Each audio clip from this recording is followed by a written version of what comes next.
Gente, eu não sei vocês, mas eu estou achando um pouco incomum todo esse silêncio em relação ao que aconteceu com o avião da Gol e aquela caminhonete no aeroporto do Galeão.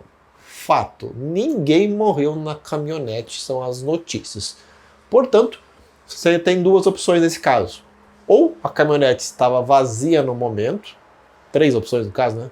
Ou até abandonada na pista, ou as pessoas viram que um avião estava vindo e saíram correndo, que também chega a ser um absurdo, mas é uma das três possibilidades que eu estou colocando aqui.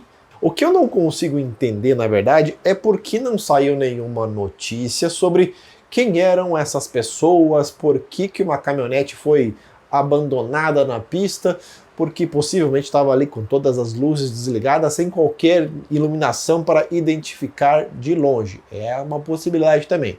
Digamos assim que seja simples para entender o ocorrido. Minha opinião, quero saber se você concorda comigo. É só você fazer o quê?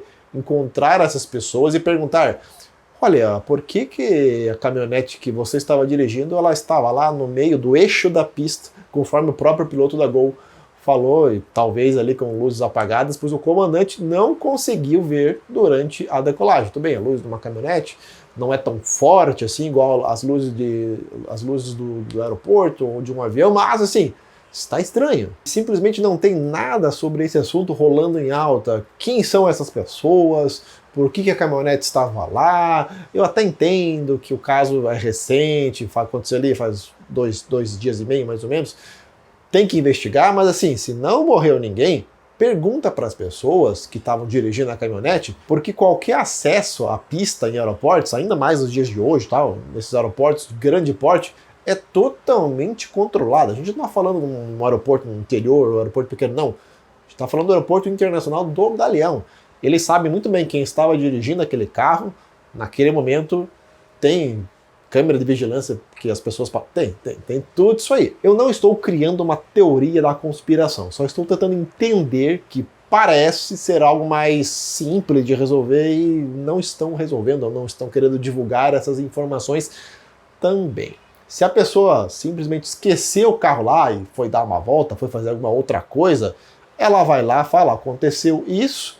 Dependendo da situação, ela vai ser investigada, julgada e até indiciada, se for o caso. Eu não estou falando que vai acontecer isso, mas se for o caso, pode acontecer, que é uma situação bastante incomum para aeroportos. Como dito pelo próprio comandante do avião no áudio, a caminhonete estava no eixo da pista, ou seja, o avião estava vindo e a caminhonete estava no meio da pista quando ele atropelou a caminhonete. E pelas imagens a gente consegue notar que passou entre um trem de pouso e a parte chamada barriga da aeronave, deu todo aquele amasso. No áudio, na torre, não dá para entender se o piloto fez alguma curva para desviar, também acho que não daria tempo, porque foi tudo muito rápido o que aconteceu.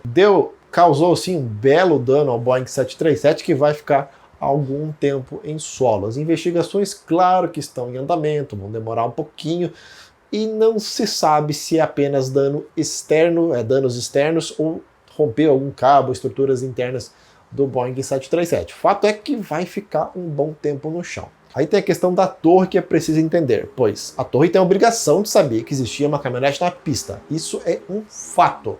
Enquanto liberava uma aeronave para decolar, na verdade ela não poderia ter feito isso, né? Jamais poderia ter liberado uma aeronave enquanto tinha uma caminhonete na pista. A gente entende que a torre sabia desses dois fatos. Tem também o ponto que muita gente citou nos comentários, que a controladora estava meio perdida, que ela era surda, que não sei o quê. Talvez ela estava até incrédula, sabendo que aquilo tinha acontecido justamente no turno dela.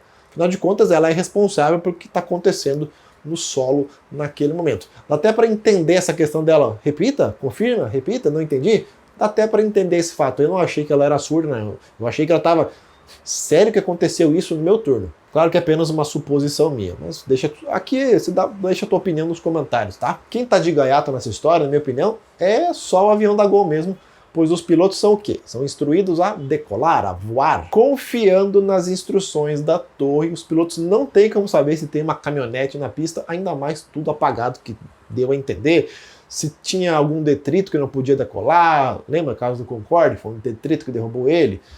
Afinal de contas, os pilotos da Gol, da Azul, da Latam são pagos para pilotar a aeronave.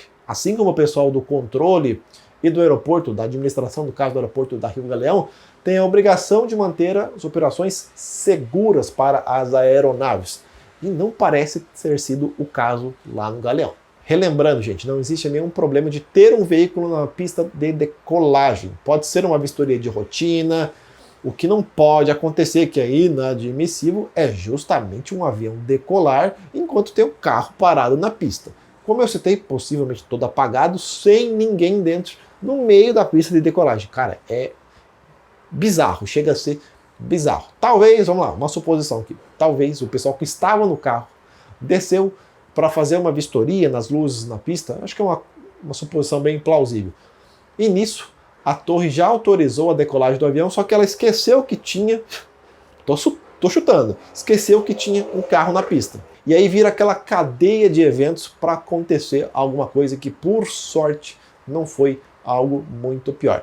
Se isso tivesse rolado em Congonhas, Santos Dumont, o final poderia ter sido muito, muito diferente, já que no aeroporto do Galeão, mesmo naquela velocidade, tem uma pista de 4.000 metros e ainda fez com que o avião da Gol conseguisse parar a mais de 270 km por hora, segundo as informações preliminares. Ainda deu para parar dentro da pista. Eu acredito na seguinte possibilidade. Por que não estão falando muito nesse assunto aí?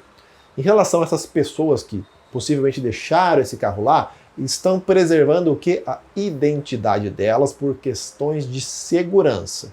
Minha opinião que é plausível, eu acho, nesse momento.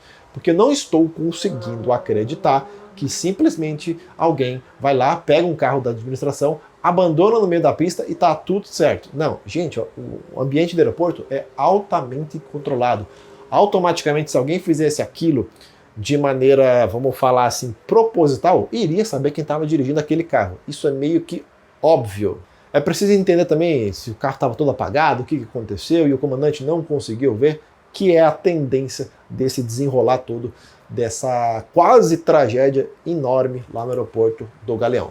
Mas claro que eu quero saber qual é a sua opinião em relação a esse assunto. Você também está achando estranho essa questão do silêncio, que não se fala praticamente mais nisso, não sei o quê? É um fato que ocorreu de uma maneira esquisita para a aviação, porque não é muito comum a gente ter veículos parados, né? Se a gente for comparar aquela questão lá do Peru que eu falei, aquela do Peru ficou meio que clara, né? O cara simplesmente não viu, entrou na pista, o Airbus foi lá e abalroou ele.